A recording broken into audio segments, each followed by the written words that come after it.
నమస్కారం అండి. గత 3 రోజులుగా బాలికా సదన్లోని అమ్మాయిలు ఇబ్బంది పడుతున్నారు, వాళ్ళు బయటికి వెళ్ళిపోతామని చెప్పేసి కొంచెం గొడవ చేస్తున్నారని చెప్పి మీడియాలోని వాటిలోని కూడా ఆ రోజు నాకు డే ఫస్ట్ కూడా తెలిసిన తర్వాత ఇమీడియట్గా ఆ రోజు నేను అదే రోజు కలెక్టర్ గారితోని అదేవిధంగా సిపి గారితో కూడా మాట్లాడడం జరిగింది. కలెక్టర్ గారితో మాట్లాడిన తర్వాత ఇమీడియట్గా ఐసిడిఎస్ వాళ్ళని అదేవిధంగా సిడబ్ల్యూఎస్ వాళ్ళని ఇక్కడికి పంపించి ఇక్కడ పిల్లలతో కూడా మాట్లాడించడం, అదేవిధంగా వాళ్ళు ఏదైతే వాళ్ళు డిమాండ్స్ చేశారో కొన్ని డిమాండ్స్ ప్రకారంగా కొంతమందిని ఇక్కడ నుంచి వాళ్ళ హోమ్స్ పంపించడం, ఇవన్నీ కూడా రెగ్యులర్గా జరిగిన ప్రొసీజర్లో జరిగినాయి. అంటే డే ఫస్ట్ వాళ్ళు ఎప్పుడైతే యాజిటేషన్ చేశారో నా దృష్టి కూడా వచ్చిన వెంటనే ఇమీడియట్గా కలెక్టర్ గారితో మాట్లాడిన తర్వాత సిపి గారితో కూడా మేము మాట్లాడినప్పుడు సిపి గారు కూడా ఒక మాట చెప్పారు. అసలు లోపల వాళ్ళు ఏం జరుగుతుంది క్లియర్గా తెలుసుకోవటానికి ఒక ఉమెన్ పోలీస్ని అదేవిధంగా ఒక ఎంఆర్ఓ గారిని కూడా పంపించి లోపల ఇండివిజువల్గా ఒక్కొక్క పిల్లలతో కూడా మీరు మాట్లాడండి అని చెప్పిన తర్వాత ప్రత్యేకంగా వాళ్ళు కూడా లోపలికి వెళ్ళి ఎంఆర్ఓ గారు అదేవిధంగా లోకల్ పోలీస్ కూడా లోపలికి వెళ్ళి అందరితో కూడా క్లియర్గా మాట్లాడడం జరిగింది. అయితే కొంతమంది పిల్లలు ఇక్కడికి వచ్చిన పిల్లల్లో అరౌండ్ ఇక్కడికి 53 to 60 మెంబర్స్ ఉన్నారు. మొన్నటి వరకు ఒక 60 మంది పిల్లలు ఉండేవారు. ఇప్పుడు అరౌండ్ 4 బయటికి పంపించడం జరిగింది, వాళ్ళ హోమ్స్ ఇంటికి పంపించడం జరిగింది. డిఫరెంట్ ఏరియాస్ నుంచి కూడా ఇక్కడికి వస్తారు. దగ్గర 13 జిల్లాల నుంచి ఇక్కడికి వచ్చే పరిస్థితి కూడా ఉంది. నేను చూశాను ఇందాక 2-3 మాట్లాడేటప్పుడు రాయ్పూర్ నుంచి ఒక అమ్మాయి ఉంది, జార్ఖండ్ నుంచి ఒక అమ్మాయి ఉంది. వీళ్ళు ఏం చేస్తుంటారంటే తల్లిదండ్రుల నుంచి తప్పిపోయో లేకపోతే తల్లిదండ్రుల మీద కోపంతోనో ఈ రైల్వే స్టేషన్లో ట్రైన్స్ ఎక్కేసి లేక బస్సులు ఎక్కేసి ఇలా వచ్చిన వాళ్ళందరూ కూడా ఈ ఉమెన్ అండ్ చైల్డ్ వెల్ఫేర్ వాళ్ళు వీళ్ళందరూ కూడా వీళ్ళ టీం రెస్క్యూ చేసి ఇక్కడికి తీసుకొచ్చి పెట్టే పరిస్థితి. కొంతమంది ఇక్కడికి వచ్చిన తర్వాత కూడా కొన్ని సందర్భాల్లో వాళ్ళ అడ్రస్లు కూడా వాళ్ళు ఎక్స్ప్లెయిన్ చేయలేరు, చెప్పలేరు. కొన్ని సందర్భాల్లో వాళ్ళ పేరెంట్ తాలూకా ఫోన్ నెంబర్స్ కూడా వాళ్ళు మర్చిపోతారు. కొంతమంది చిన్నపిల్లలు కూడా ఉన్నారు. సో ఇటువంటి సందర్భాల్లో వాళ్ళకి 18 years వచ్చినంత వరకు గవర్నమెంట్ వాళ్ళ సెక్యూరిటీలో పెట్టుకోవడానికి వాళ్ళ పరిధిలో పెట్టుకొని వాళ్ళకి ఇక్కడ కూర్చొని ఇక్కడ ఈజీగా ఏదో పెడుతున్నాము హాస్టల్ పెడుతున్నాము అన్నది కాకుండా నేను లోపలికి వెళ్ళిన తర్వాత చూసి వచ్చాను. కంటిన్యూగా వాళ్ళకి చదువుకునే ఉద్దేశం ఉంటే కనుక వాళ్ళకి కంటిన్యూగా 10th class కట్టించడం అనేది ఓపెన్ స్కూల్స్ నుంచి అదేవిధంగా ఇంటర్మీడియట్ కట్టించడం అనేది కూడా జరుగుతుంది. అట్ ద సేమ్ టైం కొంతమందికి వాళ్ళ ఇంట్రెస్ట్ మీదుగా బ్యూటిషియన్ కోర్సెస్ నేర్పించడం, కుట్రులు అల్లికలు నేర్పించడం ఇవన్నీ కూడా జరుగుతున్నాయి. వీళ్ళకి రెగ్యులర్గా నేను లోపల ఆ పిల్లలతో కూడా మాట్లాడాను. రెగ్యులర్గా వాళ్ళకి క్యారమ్స్ ఆడించడానికని స్పోర్ట్స్ ఆడించడానికని కొంతమంది డిప్లాయ్ అవుతుంటారండి. మేము ఇక్కడ బాగానే ఉన్నాము, కాకపోతే కొంతమంది పిల్లలు వాళ్ళ ఇంట్లోకి వెళ్ళడానికి అని చెప్పేసి ఇబ్బంది పడి మొన్న కొంచెం ఇబ్బంది పెట్టారని కూడా చెప్పడం జరిగింది. అయితే ఇక్కడ గవర్నమెంట్ పరంగా మేము తీసుకోవాల్సిన చర్యల గురించి కూడా చర్చించినప్పుడు ఉన్న డిపార్ట్మెంట్ వాళ్ళతో డెఫినెట్గా ఇక్కడికి సైక్రాటిస్ట్ ఎవరైతే ఉన్నారో అంటే కొంతమంది పిల్లలు ఇక్కడ పోక్సో కేసులో కొంతమంది ఉంటారు. అంటే చిన్నప్పుడే లైంగిక దాడి అనేది జరిగితే వాళ్ళు మెంటల్గా కొంచెం డిస్టర్బ్ అవుతారు. ఎప్పుడైతే డిస్టర్బ్ అయ్యారో బయట చూసిన ప్రతి వాళ్ళని కూడా చూసి భయపడటం, అదేవిధంగా వాళ్ళు కొంచెం డిస్టర్బ్డ్గా బిహేవ్ చేయటం, దీంట్లోని వాళ్ళు డెఫినెట్గా డాక్టర్ పర్యవేక్షణలో వాళ్ళు కొంత మెడికేషన్ కూడా తీసుకోవాల్సిన అవసరం ఉంటుంది. సో ఇటువంటి సందర్భాల్లో వాళ్ళకి ఎక్స్ప్లెయిన్ చేసే పరిస్థితి కూడా లోపల దగ్గర 15 మంది స్టాఫ్ పనిచేస్తున్నారు. వీళ్ళందరూ కూడా సేమ్ అదే పనిలో వాళ్ళందరూ ఉంటున్నారు. సో నేను ఇందాకే మన కలెక్టర్ గారితో కూడా మాట్లాడడం జరిగింది. డెఫినెట్గా వీళ్ళని బయటకి తీసుకెళ్లకుండా ఏదో వాళ్ళని ఎక్కడికో తీసుకెళ్తున్నారు, మమ్మల్ని మెంటల్ హాస్పిటల్కి తీసుకెళ్తున్నారు ఇలాగా అన్న ఫీలింగ్ లేకుండా, అంటే ఒక్కసారిగా వాళ్ళకి పేరెంట్స్ దగ్గర లేకపోయేసరికి అంతవరకు పేరెంట్ కంట్రోల్లో ఉన్న లేకపోతే ఎక్కడైనా వాళ్ళ ఇళ్లలో ఉండి ఒకేసారి ఇక్కడికి వచ్చేసరికి వాళ్ళు మెంటల్గా కొంచెం డిస్టర్బ్ అయ్యి వాళ్ళు సూసైడ్ అటెంప్ట్స్ చేయడం అన్నది లేకపోతే వాళ్ళు కోసేసుకోవడం అనేది రకరకాలు చేస్తుంటారు. సో వీళ్ళు కూడా భయపడి డాక్టర్ గారికి పంపిస్తే దాన్ని ఏదో పెద్ద భూతత్వంలో చూపించి ప్రతిపక్షాల వాళ్ళు కూడా వీళ్ళు మెంటల్ హాస్పిటల్ తీసుకెళ్తున్నారట, స్లీపింగ్ పిల్స్ వేస్తున్నారంట, ఇలాంటి మాటలన్నీ మాట్లాడారు. అమ్మ చిన్న పిల్లల మీద రాజకీయాలు చేయాల్సిన అవసరం లేదు. మనం రాజకీయాలు చేసుకోవడానికి చాలా ప్లాట్ఫామ్స్ ఉన్నాయి. అక్కడ రాజకీయాలు చేసుకుంటాం, అక్కడ మాట్లాడేసుకుంటాం, లేదు అనుకుంటే తిట్టేసుకుంటాం. కానీ తల్లిదండ్రులకి ప్రేమకి కూడా దూరం అయ్యి సొసైటీలోని చిన్నప్పుడే ఒక లైంగిక దాడికి గురయ్యి సొసైటీ మీద ఎవరి మీద కూడా నమ్మకం లేక ప్రభుత్వ పర్యవేక్షణలో ఉన్న ఇలాంటి బాలికల మీద కూడా మనం రాజకీయం చేయడం అనేది మంచి పద్ధతి కాదు. సో నేను ఒకటే హెచ్చరిస్తున్నా, అటువంటి పరిస్థితి ఒకటి గవర్నమెంట్ పరంగా మేము వాళ్ళకి తీసుకోవాల్సిన అన్ని జాగ్రత్తలు తీసుకున్నాం. ఆఖరికి హైకోర్టు నుంచి కూడా జడ్జి గారిని కూడా ఒకరిని ఇక్కడ విజిట్ చేయమని కూడా వచ్చింది. వాళ్ళు కూడా వస్తారు, విజిట్ చేస్తారు. సో ఇక్కడ ప్రభుత్వ పర్యవేక్షణలో ఉన్న బాలికలు నిజంగా వాళ్ళ పేరెంట్స్ కనుక విల్లింగ్ అయ్యి వాళ్ళని తీసుకెళ్లేటట్టయితే ఇక్కడ నామ్స్ ఉంటాయి. సిడబ్ల్యూసీ వాళ్ళు అక్కడ చైర్మన్ విల్లింగ్ ఇవ్వాలి. ఇక్కడ చైర్మన్ అక్కడ చైర్మన్తో మాట్లాడితే వాళ్ళు విల్లింగ్ ఇవ్వాలి. కొన్ని కోర్టు కేసెస్ ఉంటాయి, కోర్టు ఆర్డర్ చేస్తుంది పలానా హోమ్లో పెట్టండి అని, అది కూడా కోర్టు తిరిగి ఆర్డర్ ఇస్తేనే ఇక్కడ నుంచి పంపించగలం. అలా సో ఇటువంటి సిచ్యువేషన్స్ లో వాళ్ళు అడిగిన వెంటనే మేము పంపించే పరిస్థితి ఉండదు. ఎందుకంటే బాలికల సంరక్షణ అనేది ప్రభుత్వ ధ్యేయం. ఆ బాలికల సంరక్షణ విషయంలో బాలికలు కూడా తిరిగి గట్టిగా మాట్లాడినా మేము వెళ్ళిపోతామని చెప్పినా కూడా అక్కడ వాళ్ళు వెళ్ళిన తర్వాత వాళ్ళకి సరైన సదుపాయం ఉండకపోయినా వాళ్ళకి ప్రాబ్లం ఉంటుంది అని గవర్నమెంట్ కానీ సిడబ్ల్యూసీ వాళ్ళు కానీ మాకు రిపోర్ట్ ఇస్తే పంపించే పరిస్థితి కూడా ఉండదు. కాబట్టి ఇవన్నీ కూడా అర్థం చేసుకోండి. ఎక్కడ కూడా ఎటువంటి ఇబ్బంది లేకుండా చూసుకునే బాధ్యత గవర్నమెంట్ తీసుకుంటుంది. దీన్ని కూడా రాజకీయం చేయొద్దని మాత్రం కోరుకుంటున్నాం. ఎందుకంటే రాజకీయం చేయడానికి కూడా మనకి మనస్కరించాలి. ఆ లోపల పిల్లల్ని చూస్తే మనసు తరుక్కుపోయింది. నిన్న 18 సంవత్సరాల్లో అందరూ 18 సంవత్సరాల లోపు పిల్లలు అక్కడ ఉన్న వాళ్ళందరూ ఒక్కొక్కరిది ఒక్కొక్క గాథ. వాళ్ళ మీద రాజకీయాలు దేనికండి? వీలైతే సాయం చేద్దాం, సపోర్టివ్గా నిలబడదాం.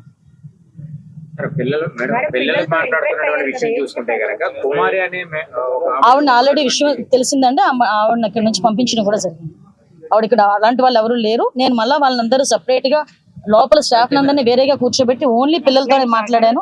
కాకపోతే ఆ విజువల్స్ అన్ని బయటకు రాకూడదు కాబట్టి మీకు ఇవ్వట్లేదు. వాళ్ళ పిల్లలు ఒకటేనండి. ఇప్పుడు పిల్లలు కొంతమంది చెప్పాను కదా, డిఫరెంట్ కేసెస్ లో వస్తారు. కొంతమంది పేరెంట్స్ సపోర్ట్ ఉండదు, కొంతమంది పేరెంట్స్ కావాలని అక్కడ అంటే బయటకు పెడితే వీళ్ళు ఏమైనా ఇబ్బంది పడతారేమో అని చెప్పి కొంతమంది పేరెంట్స్ దగ్గర నుండి వీళ్ళని హోమ్ లో జాయిన్ చేసే పరిస్థితి.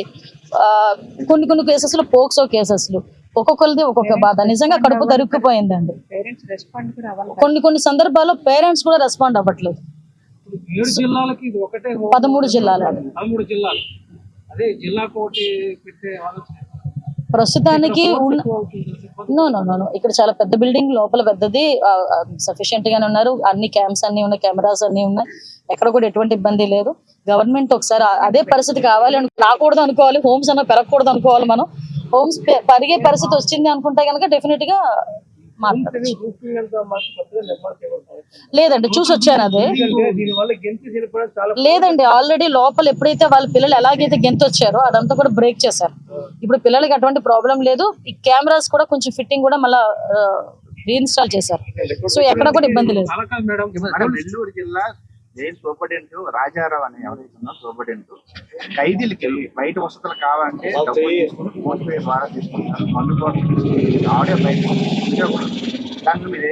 డెఫినెట్ గా అలాంటి పరిస్థితి ఉంటే మొన్న చూసారండి, వైజాగ్ లోనే ఒక సూపరింటెండెంట్ ఎలా చేశారంటేనే ఇమీడియట్ గా మేము సస్పెండ్ చేసి ఇంట్లో కూర్చోండి.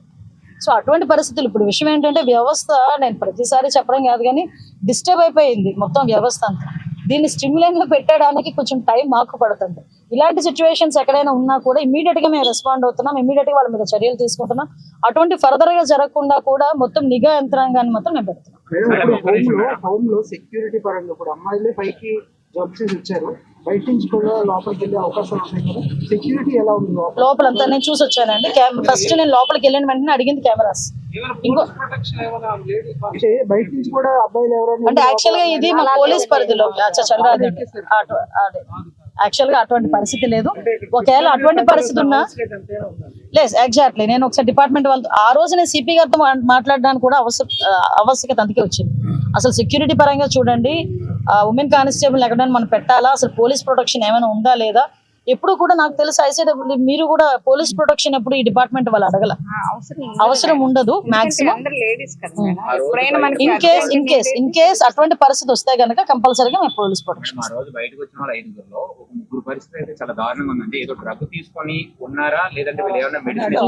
వాళ్ళు యాక్చువల్ గా మెంటల్ గా బాగా కొంచెం డిస్టర్బ్ అయ్యారు.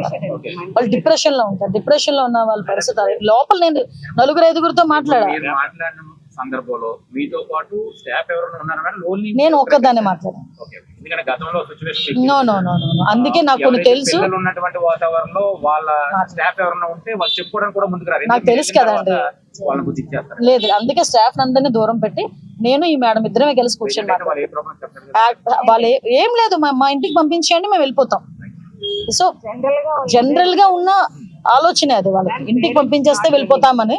కానీ వాళ్ళు ఇంటికి పంపించాలి అనుకుంటే గవర్నమెంట్ దగ్గర నుంచి ఒక ఆర్డర్ రావాలి. అది గవర్నమెంట్ ఎప్పుడు ఇస్తుందంటే ఆ ఇంటికి వెళ్ళిన తర్వాత వాళ్ళ పేరెంట్స్ అమ్మాయిని బాగానే చూసుకుంటారు, ఆ అమ్మాయికి ఎటువంటి ఇబ్బంది లేదు, ఎటువంటి రిస్క్ రాదు, ఆ అమ్మాయిని ఇంకా మళ్ళా ఫర్దర్ గా అమ్మాయికి ఎటువంటి ప్రాబ్లం రాదు అని ఐసీడబ్ల్యూఎస్ వాళ్ళు, ఈ సిడబ్ల్యూఎస్ వాళ్ళు వీళ్ళందరూ కూడా నమ్మితే సంతకం పెడతారు, అప్పుడు వస్తారు. బాలికలు ఈ పైనకి పెంకులు వేయడం, రోడ్డు మీద వేయడం, కొట్టడం పిచ్చిగా బిహేవ్ చేశారు మేడం. ఇంటికి వెళ్ళి అలా బిహేవ్ చేయరని గ్యారెంటీ ఏంటి? ఒకవేళ అలా బిహేవ్ చేసే పరిస్థితి ఏంటి అంటారు? మళ్ళీ తీసుకొచ్చి మనుషుల మీద attack చేస్తారు. మళ్ళీ వాళ్ళు తీసుకొచ్చి ఇక్కడ పెట్టాలి.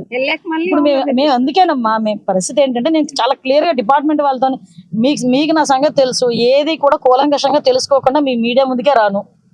నేను యాక్చువల్ గా డే ఫస్ట్ నుంచి కూడా నాకు మీరే పెట్టారు, నాకు వాట్సాప్ పెడితే చూసి ఇమీడియట్ గా కలెక్టర్తో సిపి గారితో మాట్లాడి ఆ రోజు నుంచి కూడా నేను మల్లేశ్వరం మా సిఐ గారు కూడా ఇక్కడ ఆర్లో సిఐ గారు కూడా కంటిన్యూగా ఇక్కడే ఉన్నారు.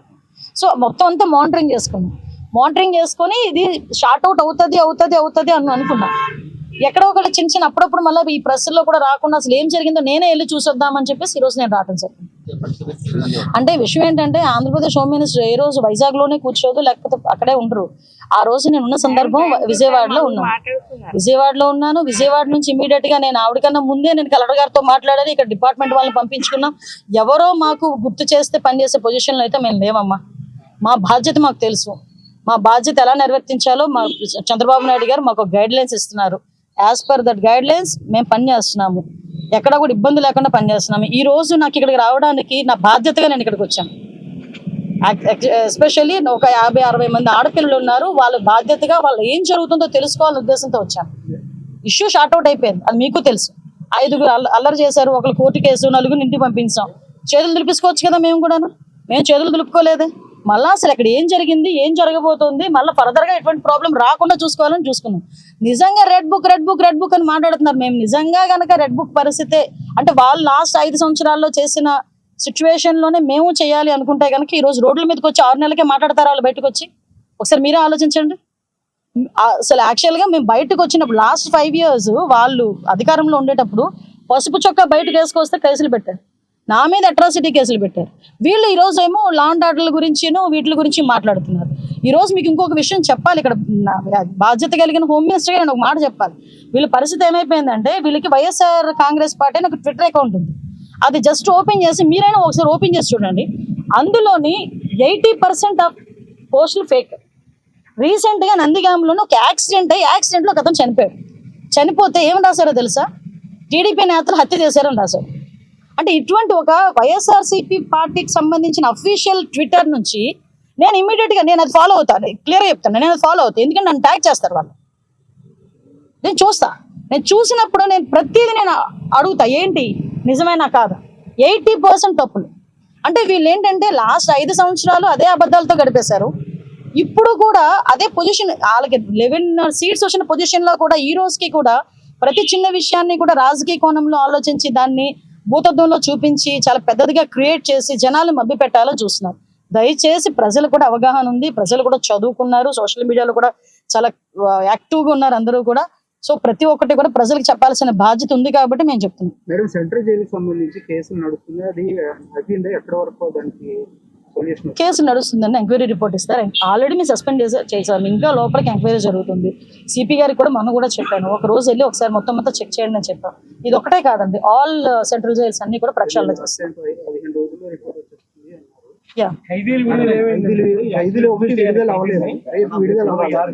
యాక్చువల్గా ఒక చిన్న ఇష్యూ నడుస్తుంది అండి, కోర్టు ఇష్యూ నడుస్తుంది, దానివల్ల నాకుంది. మీకు విషయం ఏంటంటే లాస్ట్ 5 సంవత్సరాలు ఎవడో పట్టించుకోలే. మేము ఇప్పుడు కనీసం ఫైల్ అయినా మూవ్ చేసాం, కొంతమందికి క్షమాభిక్ష ఇవ్వాలి అని ఫైల్ అయినా మూవ్ చేసాం. ఒక చిన్న ప్రాబ్లం అన్నది రైజ్ అయింది, టెక్నికల్ ప్రాబ్లం అవుతుందండి, డెఫినెట్ గా అవుతుంది.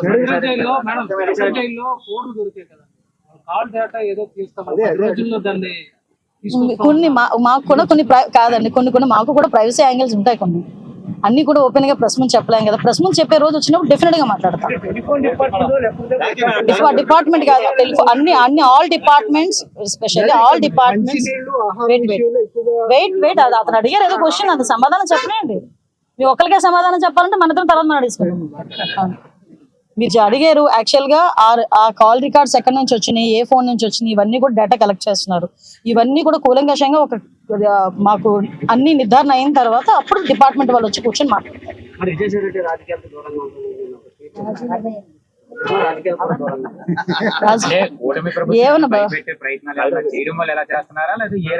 ఏమండి, తప్పు చేసినోడు రాజకీయాల్లో ఉన్నా లేకపోయినా ఆ తప్పుకు సంబంధించిన శిక్ష అనుభవించాల్సిందే. అర్థమైందా? అది తప్పు చేసిన ఎవరికైనా అర్థమవుతుంది. రాజకీయాల్లో ఉన్నా, రాజకీయాలు మానేసైనా సన్యాసం తీసేసుకున్నానని చెప్పి కాషాయం ధరించేసినా కూడా తప్పు చేశాడంటే కనుక డెఫినెట్ గా శిక్ష పడాల్సింది. మరి అతని స్వంత విషయం అంటున్నారు, లేకపోతే ఏ అర్ధరాత్రో గొడ్డలు ఏమైనా కల్లోకి వచ్చిందో, లేకపోతే ఏదైనా ఇంటెలిజెన్స్ రిపోర్ట్స్ ఏమైనా వెళ్ళినాయో, నెక్స్ట్ టార్గెట్లని ఏమైనా వెళ్ళినాయో ఏంటో ఆయనకి తెలియాలి, మనకు తెలియదు.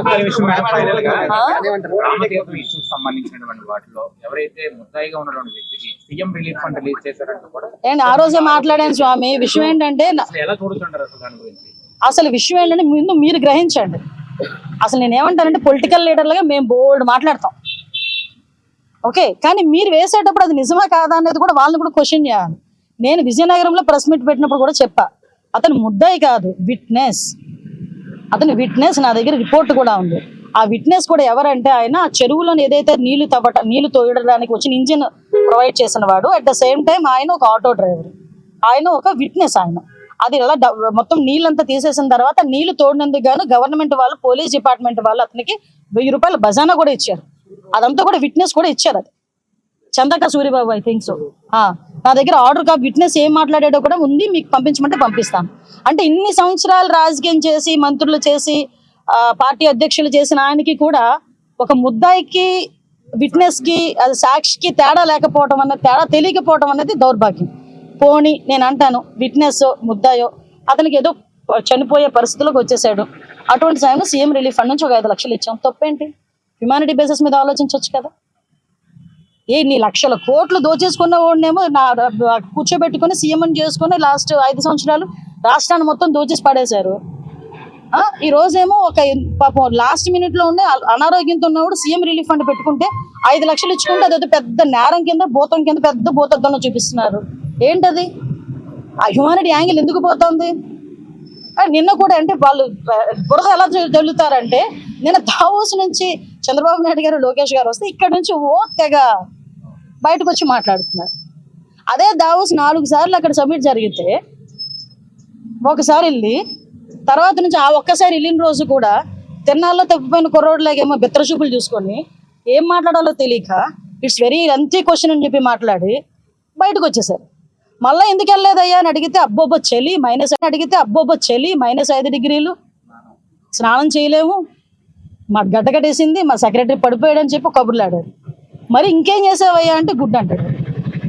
వీళ్ళు కూడా బయటకు వచ్చి చంద్రబాబు నాయుడు గారి గురించి, అరే అక్కడికి వెళ్ళిన తర్వాత చంద్రబాబు నాయుడు గారు, లోకేష్ గారు నిజంగా 3 రోజుల పాటు మనకు ఉన్న భౌగోళిక అంశాలు ఎలా ఉన్నాయి, మన కోస్టల్ ఏరియా ఎంత ఉంది, ఏ పెట్టుబడులు పెడితే ఇక్కడ వాళ్ళకి లాభాలు చేకూరుతాయి, వాళ్ళకి ఎటువంటి ఫెసిలిటీస్ కావాలని ఇస్తామని బిల్ గేట్స్ లాంటి వ్యక్తే ఆ రోజు చంద్రబాబు నాయుడు గారితో కలిసి కూర్చొని మాట్లాడుకొని ఆయన విడుదల చేయబోయే పుస్తకాన్ని చంద్రబాబు నాయుడు గారికి బహుకరిస్తే దేశం అంతా గర్వించదగ్గ సిచ్యువేషన్ ని వీళ్ళేమో ఈ రకంగా మాట్లాడుతున్నారు. అది వీళ్ళ పరిస్థితులు. Thank you. చాలా మరి 24 గంటలు కూర్చోబెడతాం. ఆయన అడగండి.